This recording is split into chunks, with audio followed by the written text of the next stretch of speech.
So this next category is roommates. So a lot of you guys know, 2 years ago in 2015, I moved in with Rashadi B, YouTuber Rashadi B, and Jonathan Young. Eventually, a year later, Travis Cart moved in to help John with some of his videos.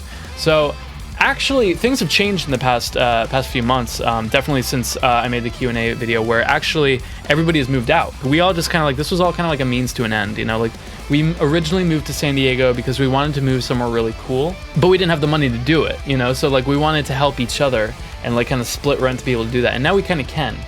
So now I personally still live with Adrisaurus and two of my mods from Twitch, which is Delcake and Dark Ages. So it's the four of us still in the house that we've been in for the past year. But now John, Rich, and Travis all live in their own apartments. But we all still live in San Diego, and we all still work at Villainous Media, where we all see each other pretty much every day, and we still work together all the time. So with that being said, I'm still going to answer these questions about what it's been like to live with these guys, since I know that's what you guys really want to know. A question I got a lot was, how did we meet? I met Rich at a MagFest. I think it was probably MagFest 2012 or 2000. No, it would have been 2014, I think, probably. That's the MagFest I met Rich. I met John when I came out to find a house. Like when we had played a lot of Rocket League and stuff together, and we worked together on the Necrodancer thing. I met him through Oni and G. Oni and G hooked me up with a Skype call with him because he was wondering how to put his music on things like iTunes and Google Play.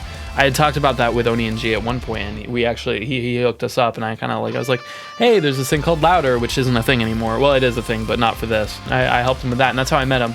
And then the first time we met in person was when we had already decided that we were going to live together, and we met when they picked me up from the train station. So I guess that's crazy. Like that's really like not what you're supposed to do when you live with people. But I mean, it's worked out this long. So who that? And a few people asked if I'm going to Con Bravo. Yes, I will be at Con Bravo. I went to the last Con Bravo, and it was so much fun. I performed. It was one of my favorite shows that I've ever played, and I hope that they will take me again because I really enjoyed it. All right, and then the rest of the questions. Why don't you and Jonathan just release the sex tape already? Oh, what the fuck? That's really weird. Maybe because we are both heterosexual. That's probably reason number one. Two, I don't know how to answer that question. I'm very sorry. What's the scariest part about moving to a different city at that stage of your life? The scariest thing is having to move, like, if it doesn't work out, you gotta go home, you know? At the time, like, especially like when you've lived with your family so long, you've lived with your mom, and you've been supported on your mom, the last thing you want to do is have to move back. It's like this thing in your head that's just like the worst.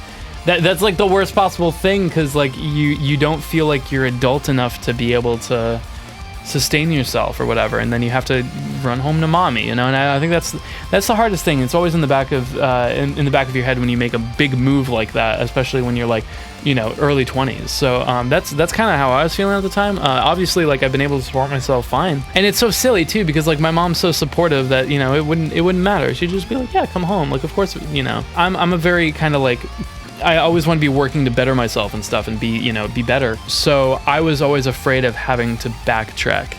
I wanted to make sure that I wasn't going to have to do that. And I didn't, so. Who's going to be the next recruit for the John Rich Jules meme cave? Well, I mean, technically it's, there were talks of maybe seeing if the 8-bit drummer ever wanted to move in with us, but now he's got his own plans. Yeah, but now I think the basic idea of everybody is everybody just wants to get their own place and see each other at the studio that we all work at. I think that was the ultimate final decision of everybody. When will you marry Adriana? Wow, okay. Are you dating Adriana? You make a good couple. Thank you.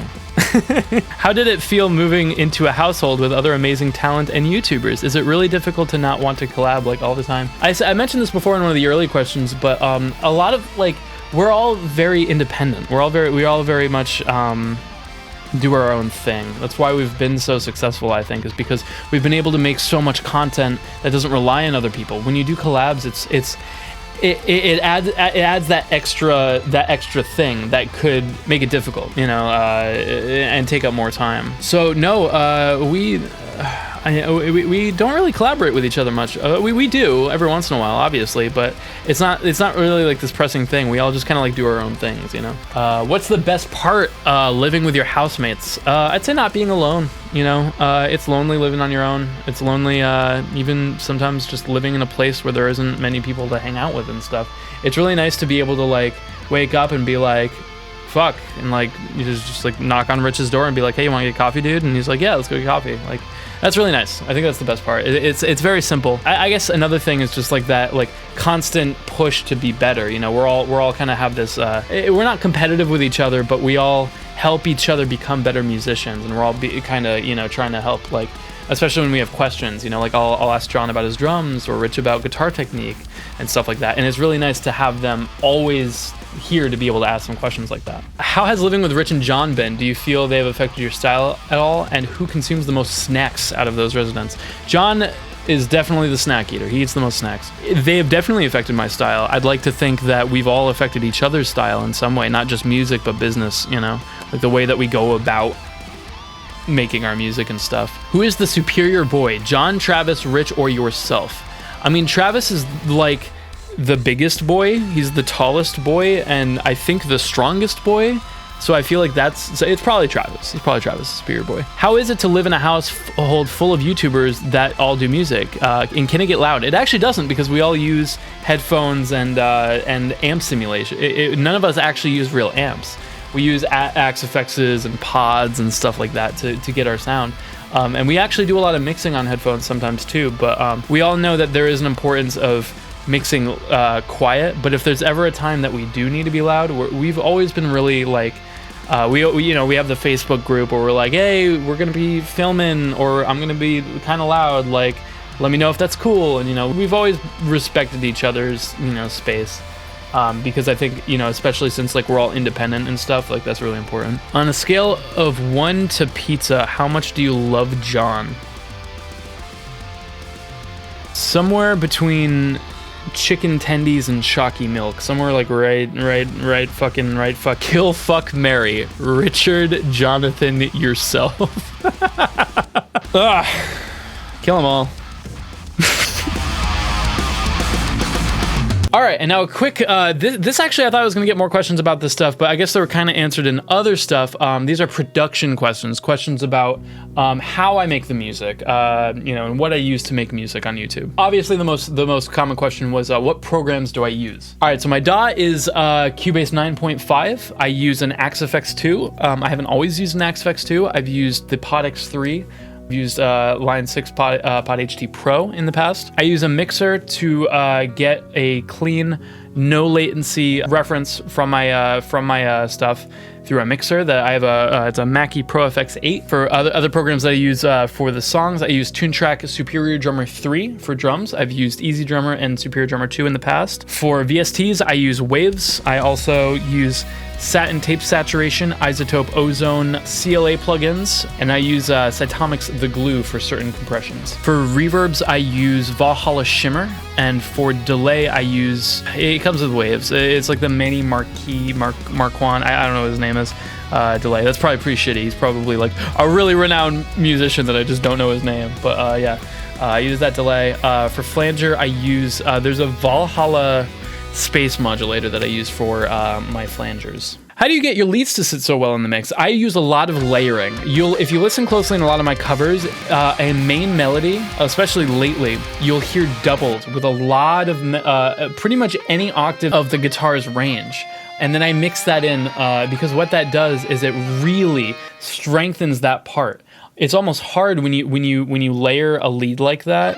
It's almost difficult to not have it stand out in the mix. So it's a lot more work, obviously, but I highly recommend that if you want your leads to stand out, try recording multiple octaves of that melody and prioritize volume-wise which one you want to be the most prominent. How do you do your drums? I use TuneTrack Superior Drummer 3, and I program all of my drums note by note with a mouse. And it's not the best way. I mean, it works. Obviously, I've gotten a lot faster at it over the years, but it's difficult. It's definitely it takes a lot of practice to make drums sound good, and I'm not totally satisfied with my drums even after all this time. So it takes some time. What are some ways that you would recommend to distribute your music online aside from YouTube?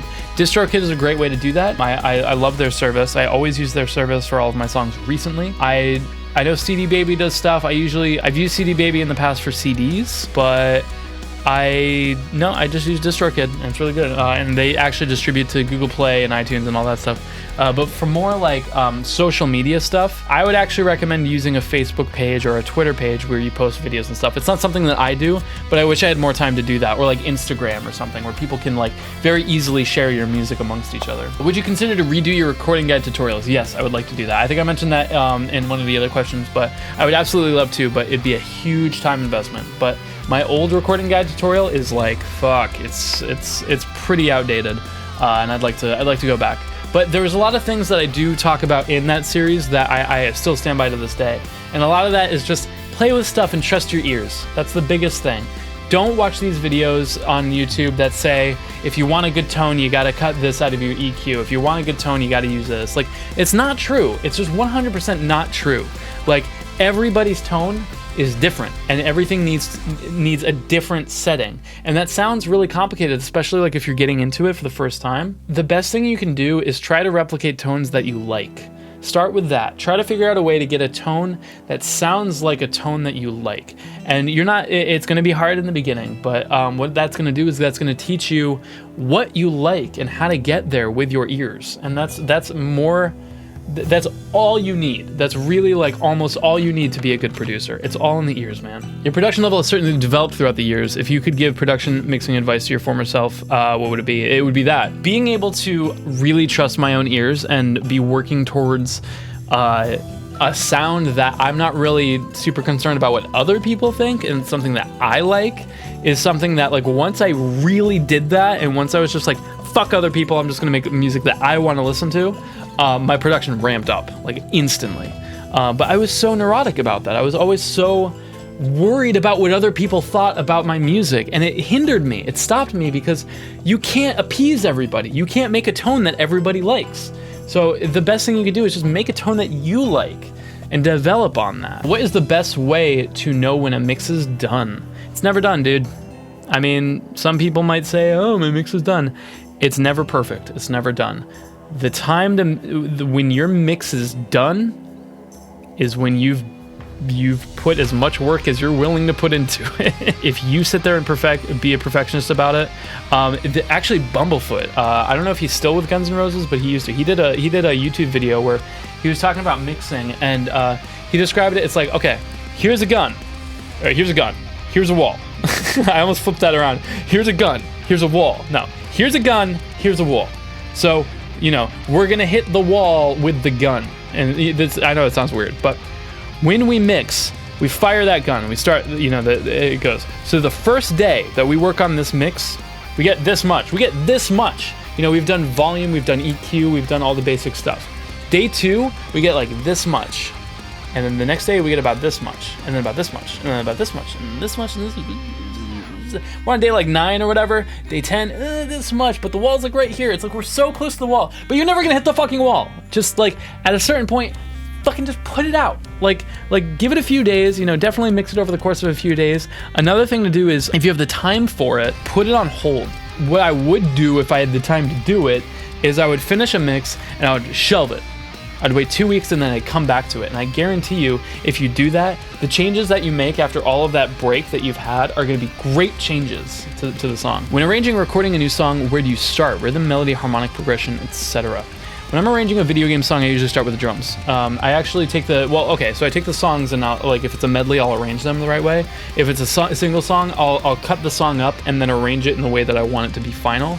And then I'll write drums to that. I usually write a lot of my drums to the original MP3 of the song, which is kind of silly, but it works. It's always worked for me. But then I do drums, usually bass, rhythm guitar, lead guitars. And it's pretty much the same every cover. What's a good starter software and hardware solution for recording music? Interface, I talked about this earlier.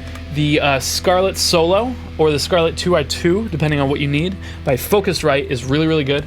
I like it. It's cheap and it works. Microphone, AT2020. I mean, you're hearing it now. I like the sound of it and it's good. It's cheap. It's like 80 bucks. For a DAW, Reaper for PC is free. If you're on a Mac, don't be afraid to use GarageBand. It's fine. Like I think everybody is just like, ooh, I need Logic, otherwise I'm not a real musician. Dude, like you would be floored at how many successful musicians, especially on YouTube, just use GarageBand. And it works. So it's just like, I don't know. Are you want to stream your production process again like you did for the top 10s? I would love to in the future. It's just so taxing on me, man. It's so like when I finish a production stream that usually takes about 8 hours of me tracking and also having to be like entertaining, like hello Twitch, like it's much different. When I'm doing it alone, I'm quiet and I'm just focused and I'm not really entertaining and stuff, and I feel like I need to, because I'd like to be an entertaining person on Twitch and stuff, but I feel like I'm never tired like that ever as when I do production streams. I was talking about it on stream the other day. I remember like I would be so mentally drained from those streams, but my body wouldn't be tired. So I'd go and lay down and I'd have these weird like fever dreams and then wake up like it wasn't healthy. It was weird. So I want to make a way to make the production streams a lot easier on me, but I would like to bring those back. When are you going to go through your Axe-Fx patches and rework your patches? I actually really like my patches right now and I don't really want to rework them. I might make tweaks, but no, I kind of like where they are right now. I can never get my recordings to sound as big, full, and professional as your recordings. What tips do you have for mixing and mastering? I would say mix-wise, make sure you're double tracking rhythm guitars or chord, any instrument that you're doing chords on. I would double track those, pan them right and left, 100%. Do your melodies, but pan those also very far. I used to pan everything like kind of between like 25s, but I now pan my leads like almost 85 sometimes, like 85 to both sides. Reverb is very important, using one reverb and using bussing to bus all of your instruments to one single reverb effect so that all of your stuff sounds like in one room rather than a bunch of individual reverbs really helps. Same thing with delay. Mastering using compression. There are stereo enhancers that sometimes help, sometimes fuck with it, so be careful with that. I like tape saturators on the master chain. It kind of helps glue the whole thing together. And then mastering, I usually use a multi-band compressor. And what that does is it really gives me a little bit more freedom over what's being compressed, how much, and allows me to get the song to sound as loud as I'd like it to be. So I hope that helps. A lot of the time, I think a lot of people strive for these full sounding mixes. I think a la like Devin Townsend or whatever, and they're very mid-heavy. And sometimes people go overboard and they make their mixes too muddy, and that's going to be in your like 200 to 300 hertz EQ register. So sometimes in the master you might want to cut that a little bit, just so that it sounds like always. Just like when you're dealing with EQ and stuff, reference other tracks and make sure that you're along the lines of the tracks that you like to sound like. My question is, what is your thought process behind programming drums? I actually wish I had one. I wish I had like a drummer I had in mind. Like Rich always talks about some drummer that he's always trying to emulate. And John is actually a drummer, so I mean he knows what he's fucking doing. But I'm not a drummer; I have no idea what I'm doing. So I think what I would do is, back in the day, I would look at MIDIs of other songs and like look at what it looked like, and I was like, okay, there's usually like a good interplay between the kick and the snare. Sometimes there's fills, there's a power hand, there's an opening hit, stuff like that, and like trying to apply that to my own things, and then honestly asking other drummers I know, asking the drummers in my band, because my singer's actually a really good drummer. My drummer, like I'll be like, is this something that you would play? And he'd be like, nah, it's stupid, and then he'll tell me what to do. It really helps. How do you go about recording rhythm guitars? I usually double track. I used to triple track. It got muddy. Back when I did triple tracking, I didn't feel like I was a tight enough guitarist to really make sure that stuff. Ideally I would do quad, but it's a lot of work, especially for weekly videos, and double tracking mixed right sounds fine. And then finally, how can I get a good guitar tone recording through DI? I mean, DI is what a lot of people do. I mean, a lot of people record in DI. One of my favorite things to do when I'm traveling and I'm recording DI, usually I have my Focusrite and stuff, and I'm recording guitar into that, is I use the Easy Mix Metal Gods pack. The Devon tones are really good. The Metal Guitar pack for Easy Mix 2 by TuneTrack has guitar tones by Devin Townsend. I really like the Epic lead. If you dial back the ambience, it sounds pretty good. And then for rhythms, I really like the Devin Crunch. And the Devin bass is really good too, but I also like some of the other basses in that pack. And you can record DI straight to your computer and it'll sound good with that. I know a lot of people use that stuff still, and it sounds really, really good. So you should give that a try. Other than that, a lot of DAWs have amps, like amps in there, and a lot of them are really good. I think if I recall correctly, Meshuggah actually they have an Axe Effects, but they use Cubase onboard amps or something. I don't know if that's true, but I think I saw that in like an interview at some point. But that's interesting. and it's kind of food for thought. You know, you can buy all this shit to try to get, you know, whatever tone. But at the end of the day, Meshuggah, one of the most, you know, coveted tones of all time. Just some in-the-box shit.